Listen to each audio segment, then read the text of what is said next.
अच्छा जी, अस्सलाम वालेकुम क्लास। हम लोगों का जो ये टॉपिक है आर्टिफिशियल न्यूरल नेटवर्क का, मैं पहले जो है ना आर्टिफिशियल न्यूरल नेटवर्क का आपको कंसेप्ट दूँगी, ठीक है, कि क्या होता है, हम कहाँ इस्तेमाल करते हैं, कैसे ह्यूमन ब्रेन के न्यूरॉन को आर्टिफिशियल न्यूरल नेटवर्क में इम्प्लीमेंट किया गया है, एंड देन उसके बाद स्ट्रेट अवे जो इसका एल्गोरिदम है हम वो करेंगे, ठीक है।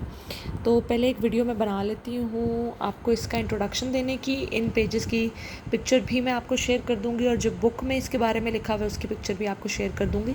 तो बेसिकली हमारे पास होता क्या है कि हमारा जो इंसान का न्यूरल नेटवर्क है, जो दिमाग में न्यूरल नेटवर्क है, हमने उसको इमिटेट करके आर्टिफिशियली मशीन्स में जो नेटवर्क बनाया, हम उसको आर्टिफिशियल न्यूरल नेटवर्क कहते हैं, ठीक है। हम लोग बेसिकली ब्रेन में होता क्या है कि हम लोगों को कोई भी डाटा मिलता है, हम उसको इनपुट करते हैं और उसको कोई मीनिंगफुल इन्फॉर्मेशन बना लेते हैं, और देन हमारा जो न्यूरॉन्स हैं वो क्या करते हैं, उस इन्फॉर्मेशन के ऊपर लर्निंग के एल्गोरिदम्स लगाते हैं। और वक्त के साथ साथ हम लोग क्या करते हैं, जब एक चीज़ के बारे में कोई भी नई चीज़ लर्न करते हैं तो हम उस चीज़ को अपने न्यूरॉन्स की मदद से क्या करते हैं, इम्प्रूव करते रहते हैं। तो जो इंसानी ब्रेन है ना, उसमें मिलियंस बिलियंस ट्रिलियंस छोड़ दे गजिलियंस ऑफ न्यूरॉन्स पाए जाते हैं जो कि सारे आपस में मिलकर काम करते हैं। ह्यूमन ब्रेन जो है ना, उसमें दो खसूसियात होती हैं जो कि नॉर्मली मशीन में, उन मशीन्स में जो कि न्यूरल नेटवर्क को नहीं फॉलो करती, उनमें नहीं पाई जाती। फॉर एग्जाम्पल, जो इंसान का ब्रेन है ना, दैट कैन लर्न, ठीक है, and that can train itself. हमारा जो इंसानी ब्रेन है वो ये करता है कि कोई भी चीज़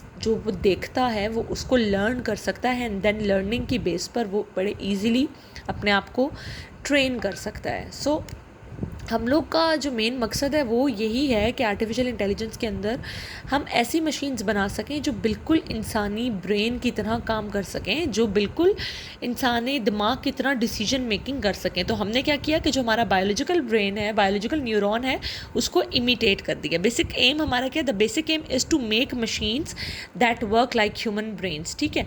अब हम लोग एक क्वेश्चन पे आ जाते हैं कि जो कंप्यूटर्स थे हमारे पास वो बड़े अच्छे थे, हमारे पास सुपर कंप्यूटर्स हैं, हमारे पास ऐसे कंप्यूटर्स हैं जिनमें पैरेलल प्रोसेसिंग हो रही है जो कि इंसानी दिमाग से ज़्यादा तेज़ काम कर रहे हैं। तो फिर ये आर्टिफिशियल न्यूरल नेटवर्क बनाने की वजह क्या थी? तो जैसा फॉर एग्जांपल यहाँ पर मैंने एक एग्जांपल लिखी है, अगर हम लिखें 8 की रेज़ टू पावर 8, तो जो हमारे पास कंप्यूटर्स हैं वो इसका जवाब, कैलकुलेशन का जवाब ज़्यादा जल्दी निकाल लेंगे इंसानी ब्रेन की निस्बत। इंसानी दिमाग को, हमें इसको कैलकुलेट करने में थोड़ा टाइम लगेगा, लेकिन कंप्यूटर्स हमसे जल्दी कर लेंगे, ठीक है।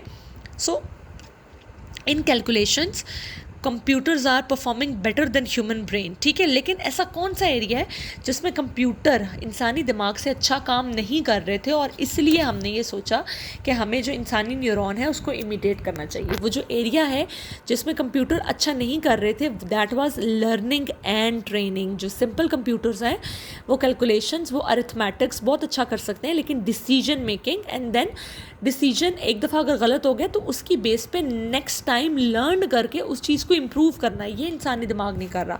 फॉर एग्जांपल, इसकी एग्जांपल है ऑफिस एग्जांपल, कि आप एक ऑफिस में जाते हो तो जो आपका फर्स्ट डे होता है, तो फर्स्ट डे जाते हो, आप नए नए चेहरे देखते हो, तो जो इंसानी ब्रेन होता है ना, वो उन सारे चेहरों को अपने पास स्टोर कर लेता है। जब वो नेक्स्ट डे जाएगा ना, तो वो उन सबको रिकग्नाइज कर सकेगा। हो सकता है फॉर एग्जांपल आपका कोई ऐसा पीयर है जो फर्स्ट डे बियर्ड में था और नेक्स्ट डे वो शेव में है, ठीक है, क्लीन शेव में है। या अगर गर्ल्स हैं तो कोई ऐसी लड़की थी जो फर्स्ट डे हिजाब में थी, लेकिन मतलब स्कार्फ उसने किया हुआ था, लेकिन सेकंड डे वो खुले हुए बालों में है, या इस तरह। तो जो इंसानी दिमाग है वो इतना कैपेबल है कि वो अपने आप को ट्रेन कर सके, लर्न कर सके और इम्प्रूवमेंट कर सके। हम लोग, अब हमें एक बंदे का फेस किसी भी एंगल से दिखाया जाए, इंसानी ब्रेन नेक्स्ट टाइम उसको इजीली प्रोसेस कर लेगा। लेकिन अगर यही बात कंप्यूटर पे हो, अगर कंप्यूटर ने इसी तरह इन फेसेस को प्रोसेस करना हो, तो वो उसके लिए बहुत मुश्किल है, और सिंपल कंप्यूटर तो ये कर भी नहीं सकता अनटिल और अनलेस हम लोगों के पास ऐसे कंप्यूटर्स ना हों जो कि न्यूरल नेटवर्क्स पर, जो ट्रेनिंग्स पर, जो इन चीज़ों पर काम करते हो। सो हमने ये किया कि बेसिकली हमारे पास होता क्या है कि हम इंसानी ही न्यूरॉन को इमिटेट किया और उसके बेस पर हमने एल्गोरिदम्स बना लिए। हम क्या करते हैं, हमारे पास जो भी डाटा मिलता है हम उसको एल्गोरिदम अप्लाई करते हैं और अप्लाई करके उसको मीनिंगफुल आउटपुट जनरेट करते हैं। After applying neural network we can learn and train in a better way. तो कंप्यूटर्स हमारे ऐसे हैं कि अगर उनके ऊपर ANN अप्लाई किया जाए तो वो लर्न कर सकते हैं बड़ी ईजीली, जिस तरह इंसानी दिमाग लर्न करता है, और अच्छे तरीके से उसकी आउटपुट भी निकाल सकते हैं। तो सबसे पहले जो बायोलॉजिकल हमारे पास न्यूरॉन है उसकी मैंने एक बड़ी गंदी बड़ी रफ सी एक डायग्राम बनाई है। तो उसमें होता है कि हमारे पास 3-4 पार्ट्स होते हैं न्यूरॉन के, वो आपको बेसिक कंसेप्ट दे दूँ। एक हमारे पास ये जो शाखें सी होती हैं ना, ये हमारे डेंड्राइट्स होते हैं। ये जो डेंड्राइट्स होते हैं ये बेसिकली जितनी भी इनपुट होती है उसको फेच करने का काम ये डेंड्राइट्स करते हैं।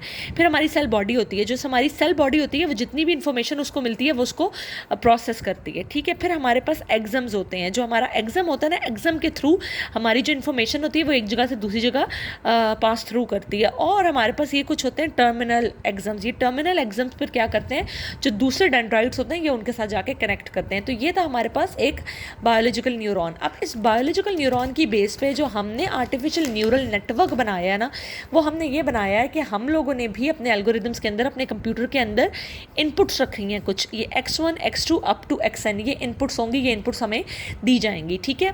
फिर इनपुट्स के साथ कोई ना कोई वेट अटैच किए हुए हैं, जिनको w1 से लेकर wn तक हमने रखा हुआ है। इन इनपुट्स और इन वेट्स के ऊपर कोई ना कोई फंक्शन अप्लाई होगा। अब यहाँ पर मैंने सिग्मा लिखा है, कोई भी फंक्शन हो सकता है, समेशन का फंक्शन हो सकता है कि इन सबको प्लस कर दो, हमारे पास प्रोडक्ट का फंक्शन हो सकता है, हमारे पास सिग्मॉइड फंक्शन हो सकता है। वो ANN के अंदर बड़े डिफरेंट किस्म के एल्गोरिदम्स हैं और हर एल्गोरिदम पर डिपेंड करता है कि हम कौन सा फंक्शन अप्लाई करेंगे, और जो इसकी आउटपुट आती है हम उसको कहते हैं y।